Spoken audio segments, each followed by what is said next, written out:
Forza Milan. Welcome to back channel Milan ada di hati. Hari ini tanggal 6 Juni 2022, update tentang pembaruan kontrak dari para pemain Milan, yang dimana ada pembaruan kemajuan kontrak, diantaranya Ibrahimovic. Milan akan bertemu dengan agen Ibrahimovic sendiri atau Ibrahimovic sendiri, yang Milan akan menyodorkan perpanjangan kontrak selama 1 tahun, yang dimana gaji Ibrahimovic yang dulunya 7 juta euro per tahun menjadi 2,5 juta euro per tahun plus bonus, dimana bonus ini akan diberikan penampilan dan gol yang diberikan oleh Ibrahimovic. Tentunya kembalinya Pobega dari peminjaman dari Spezia, Milan akan menyodorkan kontrak baru kepada Pobega, yang dimana kontrak Pobega sendiri berakhir pada 2025 dan akan disesuaikan gajinya dalam kontrak baru itu. Kemungkinan sampai 2027 kontraknya akan diperpanjang oleh Milan. Dan untuk Tomori juga ada pembaruan gaji, yang dimana Milan akan memberikan gaji 3 juta euro per tahun kepada Tomori, karena penampilan Tomori selama satu musim ini, satu musim ini mengalami musim yang hebat, dimana bisa menggantikan posisi dari Kejer dan Romagnoli di lini pertahanan Milan sendiri. Dan juga Pierre Kalulu juga akan mendapat perpanjangan kontrak dari Milan, yang dimana gaji yang didatangkan dari Olympique Lyon sebesar 500.000 euro akan menjadi 1-2 juta euro per tahun. Dan kemungkinan juga di halaman Gazzetta disebutkan bahwasanya Maldini mengincar Zaniolo atau Charles de Ketelaere.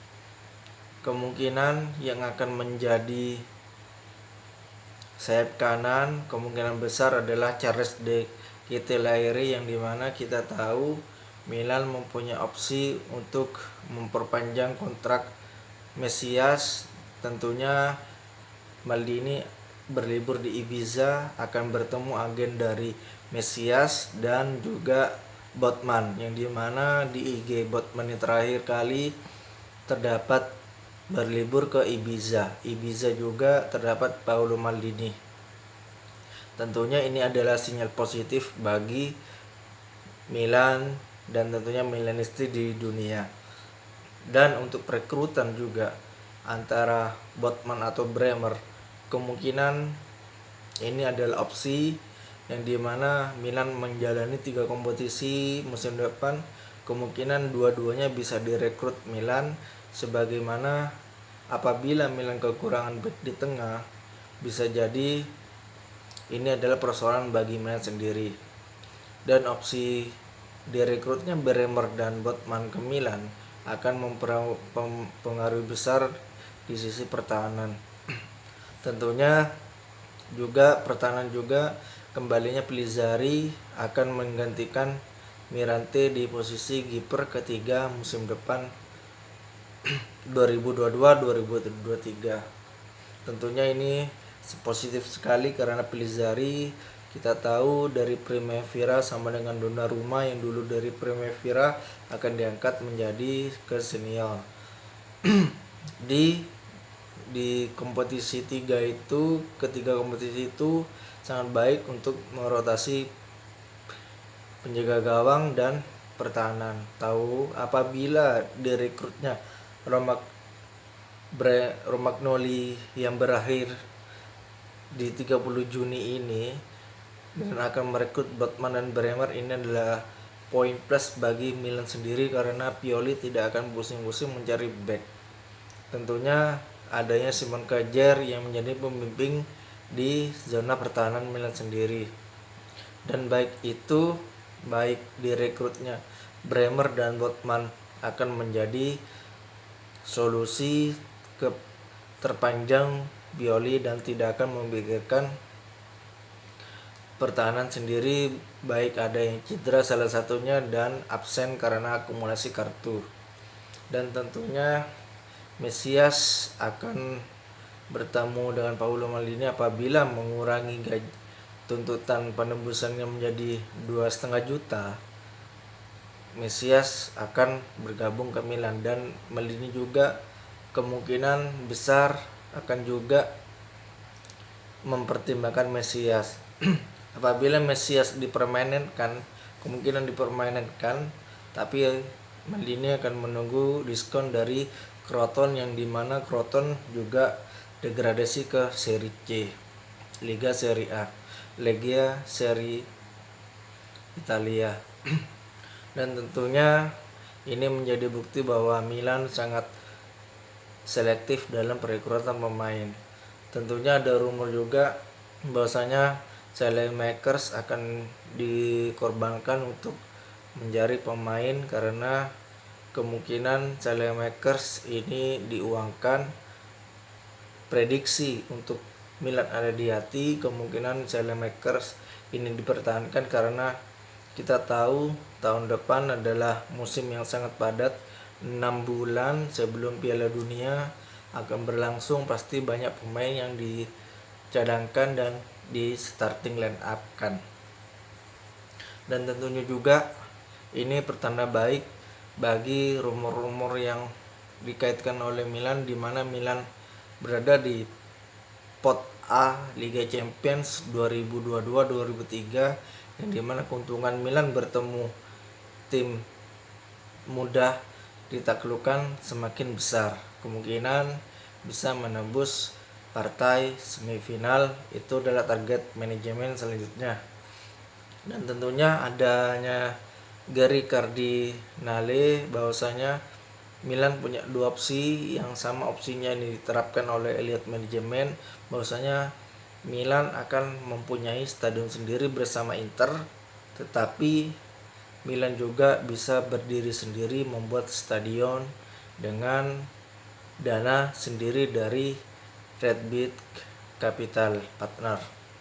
Tentunya ini adalah positif karena Redbit Capital akan membangun stadion berkapasitas 80.000 penonton, dan ini bisa juga salah satu positif karena penjualan tiket akan laris manis untuk Milanisti. Tentunya Liga Champions adalah pemanis bagi para Milanisti di seluruh dunia. Terkait adanya pembelian dari pihak Cina yang Milan pernah diakuisisi oleh pihak Cina, bahwasanya tahun 2020-2021 setelah diakuisisi oleh manajemen yang mempunyai utang 194 juta minus euro, 194 juta euro minus. Sekarang di tahun 2021-2022 keikutan serta Milan di Liga Champions barusan di musim 2021-2022 mendapatkan hanya Milan mempunyai utang minus 50 juta euro. Tentunya ini adalah hutang yang akan disuntikan oleh Redbit Capital biar bisa berguna untuk menghindari financial fair play yang diterapkan UEFA. Tentunya dalam target ini, apabila Milan lolos ke semifinal, Milan akan mempunyai banyak pendapatan. Tentunya dari yang sponsor yang bekerja dengan Milan, yakni Puma dan Fly Emirates. Milan akan menuntut kenaikan gaji untuk menaikkan upah dari sebelumnya kerjasamanya sampai tahun 2022 ini. Milan akan mengkoordinasikan lagi dari pihak Puma dan Fly Emirates untuk menaikkan biaya sponsor yang akan digunakan Milan. Tentunya banyak sponsor datang kepada Milan karena keberhasilan tim ini membangun skuad yang dari bawah, yang pernah dibantai oleh Atalanta di Bergamo 5-0 menjadi tim bangkit dan bisa menjadi juara dari keterpurukan 5-0 2 tahun yang lalu. 2 tahun kemudian bisa juara Serie A di musim 2001-2022. Dan ini menjadi contoh bagi klub seluruh dunia bahwasanya pendapatan sponsor itu penting daripada dari invest dari seorang pemilik saham mayoritas di sebuah satu klub. Dan tentunya ini positif bagi Milan karena dari elite manajemen mengedepankan sponsor untuk masuk kepada Milan karena Milan adalah tim bersejarah dengan koleksi 7 Liga Champions. Demikian video dari Milan Ada di Hati. See you for next video. Forza Milan.